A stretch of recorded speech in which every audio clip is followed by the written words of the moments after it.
It's just fantastic. Captain's log, subdate 210203.5. It's settled. An encrypted message has been sent to Bork as a compromise. He has 30 seconds to escape or he'll be blown up. Oh, Spoonie, on the quantum torpedoes. It's Gecko death time.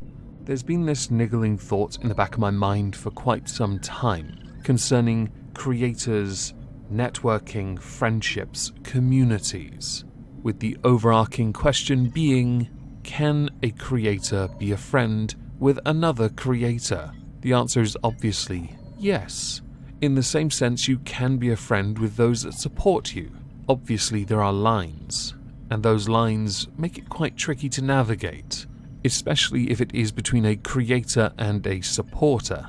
Personal space is quite important. We've noticed over the years, many creators do not like it when you turn up at their home without an invitation, which is where some of the earliest lines are usually drawn. Friendships have to develop, don't they? I myself have a few friends, some of whom have been supporters of my channel or are supporters of my channel. A couple of them are in fact creators, but I will admit, over the years of being on the platform, there have been many arguments I've noticed about whether it is possible to have internet, and I'll pronounce this the way it was used when people are arguing over it, for whens. It's a tad tricky. It's the argument of, is an internet friend a real friend? The answer is yes. If your life exists online, and the only people you communicate with are also online, it can be argued that they are your friends. Of course, it is something that both of you have to agree upon. Mates, buddies, guys, gals, BFFs perhaps, internet BFFs, IBFF, sure. I remember the arguments about friendship back with the anti-SJWs. I think it was Cog. He was disagreeing with others about this, about internet friends. If you can be friends IRL when you are friends online, or whether it's possible for one to become the other, i.e. internet to IRL, or if internet is IRL. I think that was the argument. In truth, I can't remember, but I do know that this argument has been debated over the years, as people have watched many people argue with themselves and others, themselves because they're mental, and others because, equally, something is clearly wrong, or it's staged. That's mostly the beauty community, though. The point, I guess, is, and it's an early point, it's really tricky to understand whether people are friends or not, and it is entirely down to the people involved as to whether or not they can consider themselves friends. They set their own parameters after all, right? And as I've stated, I have some friends that I consider real friends even though I know them mostly for being online, either because I've met up with them, I've shared a beer with them, gone to gigs with them, spent the night at their homes, they've come to my home in fact. Yes, all the way down here to the USS Arcadia. There are other factors, spending days upon days playing games together. To move away from me though, onto others, more recently people have seen a number of groups of friends falling out. This is not something new, this has been going on for a while. Either because someone has picked up on one tiny detail of something that someone else has regarded as inconsequential and hammered them for it, or because they feel like others have been betraying their trust.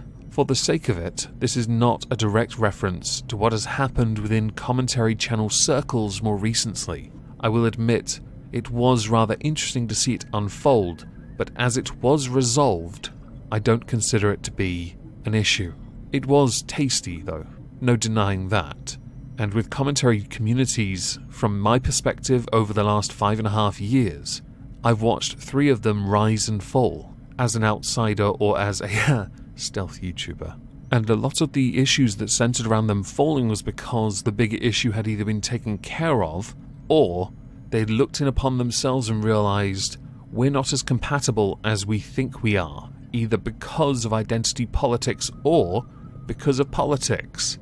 Yeah, politics played a huge part in the downfall of the anti-SJWs and the skeptics.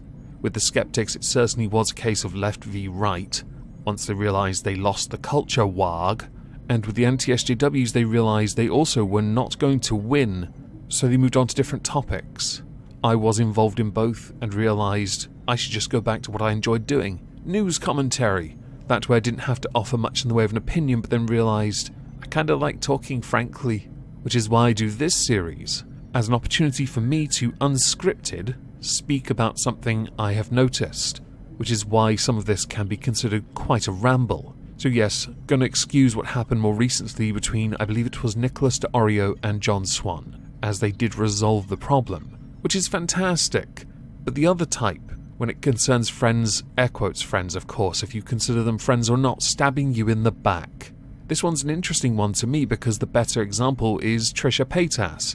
The problem is, as much as I want to believe her, it's very difficult to believe somebody who has flip-flopped and changed and manipulated as much as Trisha Paytas has. And so it is very hard for me to understand or get whether or not the friendships between herself, Shane Dawson and Jeffree Star were even real to begin with. And to be clear, if you've collaborated, IRL, hung out a little, it doesn't mean both people involved are friends. But I'm almost certain they were friends. But again, I really don't understand what happened. But it did serve as a great opportunity for me to think about internet friendships. As society has evolved or more recently regressed and then had to adapt to changes courtesy of sheeple crowd control, friendships have been tested. Those that were IRL have had to migrate to online, or over WhatsApp, Snapchat, texting, FaceTime, Zoom, whatever. Some friendships, though, have existed online that were IRL long before. I have one friend who, when I had to move from Norwich back to where I am now, we had to exist over voice chats on Steam, because that was the only way we would be able to communicate, because I couldn't afford to travel to him.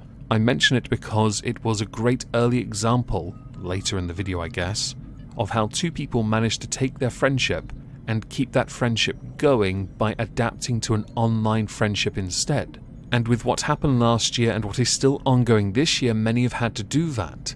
But those that have only ever had friendships online, this is slightly different, isn't it? Because nothing really changes for them, and if they ever do plan to meet up IRL, does it make the friendship any more or any less real? And I ask that as a question because I'm not entirely sure. My view again is, as it always will be, the friendship is as real as you believe it to be, between the two people or multiple people involved in that friendship. And arguing online, in the way some people have been, or always do, doesn't change their friendship. It just changes the dynamics of how one airs a grievance.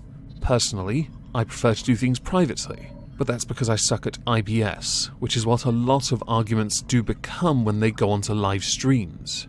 And they are quite a test of one's friendship, I will admit, when you're shouting at each other over a voice chat, because in person, you're both too passive-aggressive to do it IRL, but have no issue when it comes to having a microphone in front of you and no one looking at the rather stern look on your face, or a possible smile depending on how you've taken this. So to the final point of this, are internet friendships real? Notice I said the word friendship that time. Yes, I'm going to give a serious answer. They are real. They are as real as you, the person or people involved, make them. A point I think I've alluded to actually many times throughout this already. I like doing rambles, but I'm very much aware I will sometimes touch on the same point multiple times, but I do want to make it emphatically clear. I don't think, though, that with many people it is right to take those arguments and disagreements publicly, because when it comes to, for example, your channels, there is a risk that it then alienates audiences, stops people from wanting to watch you, especially if you've been defeated in the argument. I guess it depends on how people take it within the argument. If one shows growth of self, fantastic, more people will engage. But this is just a personal opinion, really. And after watching enough of, does anyone remember the Kumite? I watched enough of that. While many people were able to simply move on, there was a risk of tarnishing one's reputation. And that does come out when in a live stream format, and you're arguing, or you're doing it in a raw video simply attacking somebody. There is a risk that people just don't want to watch unless you're a train wreck. I guess it depends on the audience aspect. I like that I'm this far in and I've realised, yes, I'm overthinking this. I should have just stuck to the original point. This would have been 2 minutes long. Perfect video length for a very long outro. I need to find a shorter version. With the subject of internet friendships, I want to know what you think. Yes, there have been some recent spats. For example, John Swan, Nick de Oreo. I don't know if they're friends to begin with, but that was an interesting disagreement, and resolved one at that, and then referenced Trisha Paytas with her issues concerning Shane Dawson and Jeffree Star. There are many others that happened over the years, and it's really interesting to see how those friendships are challenged. I could obviously add Ethan Klein and Trisha Paytas as well, but I'm pretty sure most of that is just trolling for lols, I think. Please do let me know in the comments down below. Have a lovely Wednesday. Thank you all for listening.